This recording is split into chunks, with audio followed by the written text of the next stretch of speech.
Hürmetlik vatandaş, yani muhakeme vaziyet ve muhakeme. Bugün Cisdağı 2021 yıl 10. ayının 6. günü.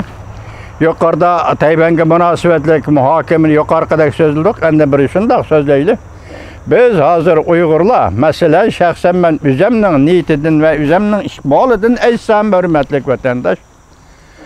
Amerika Qo'shma Shtatlarining sobiq Rossiya bilan bo'lgan munosabati va oxirgi oqibat Rossiya Kreml imperiyasining yemirilishi. Biz shundoq to'sdi, shundoq xiyolda Amerika Jungo ham shundoq muomala qiladi dedik.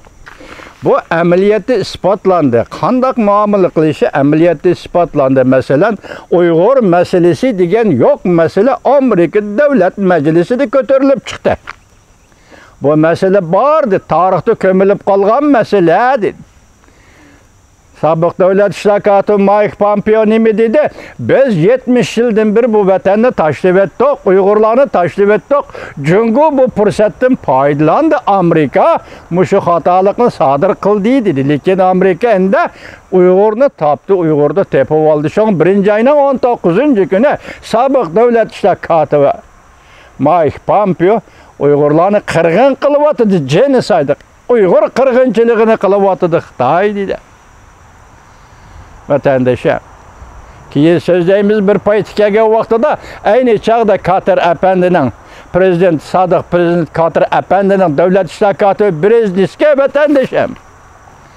Afganistan, Pakistan çigrası görüp ben çüş görüvatı ben cuma hazır çüşümünü sözlep ben sizge. Çünkü hüccetlik materyal kolumda yok. Benim ağlığının boyunca çüş görüvatı ben vatandaşım şu vaxtada Brezniski, Afganistan, Pakistan çigrası durup Afgan halkı kartı nemi dedi?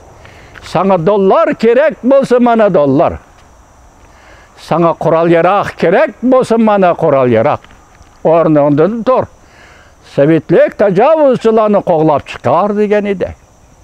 Təxminən 20 yıllap vaqt ötkəndikən Amerika Qo'shma Shtatlarining davlat ishtirakati, sobiq davlat ishtirakati Mike Pompeo nima dedi? 1. ayının 19. günü Xitoy Şinjan'da yani Uygur tilideki mustamlik Uyguristan'da Uygurlar kırgınçılık yürgüzüvatıdı, etnik kırgınçılık yürgüzüvatıdı dedi.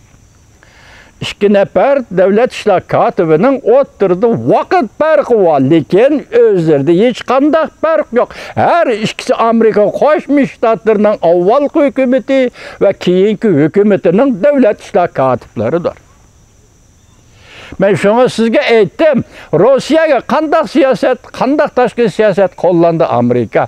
Jungo shunda qo'llanadi degan bu bizning xiyolimiz bo'lsin yoki tushimiz bo'lsin, o dal Uyg'urlar masalasida aks etdi vatandoshim. Uyg'ur masalasi, kishilik huquq masalasi Amerika Qo'shma Shtatlarida tunji bo'lib 70 yildan keyin ko'tarilib chiqdi vatandoshim.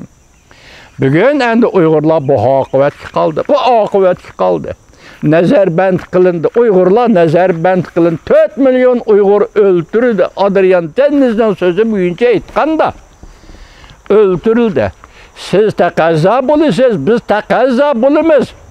Vaqt nemishga yetib kelmaydi. Vaqt nemishga kechikadi. Nemishga harakat bo'lmaydi. Bu sizning taqazzoliginizdan paydo bo'layotgan sizning siyosatingiz. Bu bizning taqazzolligimizdan paydo bo'layotgan bizning siyosetimiz. Lekin jahonning siyosati, vaqti, payti bu jahonning ilkida. Jahon xalqining qo'lida. Qachon harakat qiladi, qachon keladi bu vaqt, balki jahon xalqi ham bu vaqtni bilmasa kerak. Bu vaqtning qachon kelishini balki insoniyat hozir shundoq deb aytib berolmasa kerak vatandoshlar. Meyadi bugün hazır nime dedi? Xas xabar. Pulu qaraydigan yıllar nime dedi? Hazır Tayvan'ın ahvalı intayi xatarlik dedi. Belki 3. Dünya vuruşu şu yerden başlandı dedi. Hazır xabar saat 13'de yetip kelgen xabar vatandaş. Biz bunu mu koyup duraylı hürmetlik vatandaşım? Şunu siz taqazzolik ilkidi vatan millet üçün qayg'urisiz. Taqazzolik kişidi vatan millet üçün qayg'urimiz. Her bir Uygur Lekin o vaqt sizning ilkingizda, o harakat qiladigan vaqt bizning ilkimizda emas. Bizning ojizligimiz mana shu yerda, bizning ixtiyorimizda emas.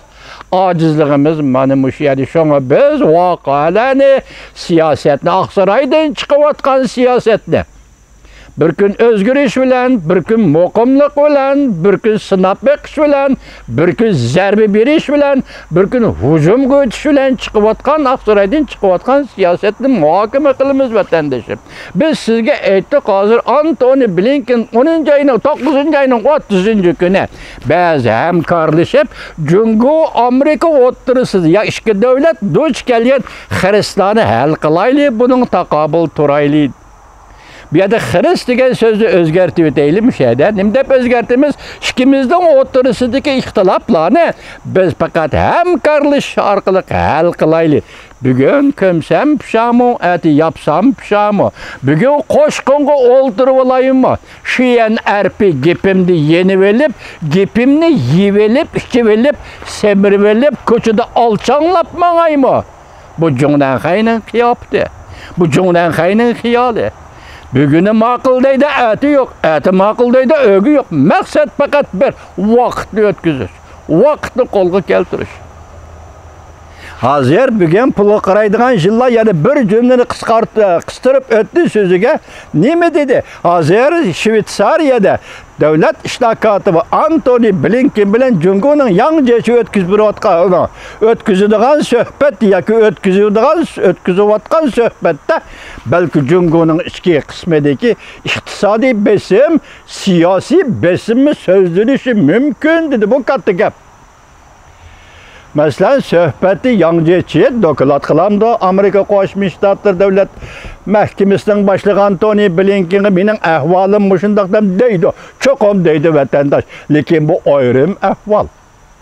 Nati ciddi ahvol, ciddi vaziyatda o'ttirib qo'yilayotgan ahvol. Nima deydi? Ma yo'lda Amerika sen bizga yo'l qo'ymasan, biz bundaq bo'lib ketamiz. Bundaq tugab ketamiz. Lekin bu yerda birla Xitoy xarakteridagi yeligarlik Amerika'nı aldap ketmesela bir yerde çok iş yok. Çünkü sadece ahkımıl Amerikalılar. Bu demokratik devlette çok bolgan adamın tabiat kandak buluştuğu katınızda devlet demokratik devletke o sadece ahkımıl buluduk vatandaş. Tekrar küstü pekin ahval şundak bulduk et. Muşkatem Xitay iligerlik bile muşu aldamçılığını kılıp ketmesela demek özünün içki ahvali, hazır içki ahvali xatar. İntayı xatar vatandaşım. Qanday xatar desiniz? Çünkü saqchilar to'g'risida aytdik. Shundami saqchilar to'g'risida xabarimiz mayl rost bo'lsin, mayl yolg'on bo'lsin, bir xil voqeani yoki bir xil kayfiyatning Jungoda mavjud ekanligini aks ettirib beradigan xabar vatandoshim. Galchi Jungolikning qo'lida siyosiy o'zgarish deydigan narsa keladi deganlik emas bu. Xitoy tarixida Jungolikning qo'lida siyosiy o'zgarish kelib boqqan emas. Orada o'zgarishi bo'lishi mumkin. Vatandaşım, orada özgürlüğü buluşu mümkün, siyasi özgürlük o mümkün emas. Lekin şundak bolsa hazır Jungo hükümeti, Jungo cemiyetinin keyfiyatı, mevcutluk keyfiyatı zaten nima? Mesela mana bu şeyde qalğan vaqtida eliqi saqchilar harakati, saqchilarning qo'lga ilinishi, xizmatdan to'xtalishi bu demek inchki bir taraf qarab ketyapti deb faraz qilamiz. Lekin shuning ishining lakin mening demoqchi bo'lganim, siz taqazzo bo'lasiz ota-onangiz uchun, biz taqazzo bo'lamiz ota-onamiz, millatimiz uchun, hammamizning taqazzoligi shu, taqazzolikdan kelib chiqayotgan siyosatimiz jahon tez bo'l, tez harakat qil deyishdan iborat. Lekin jahon qachon harakat qiladi?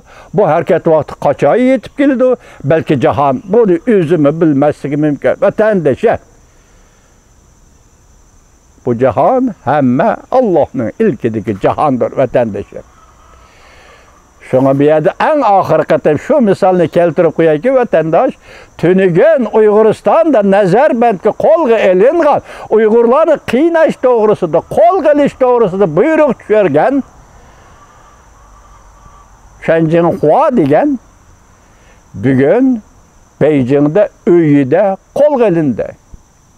O tünügen Uyguristan'da Uygurning farzandlarini uyida beshiga qora qalta kiygizib qo'lga olgan edi.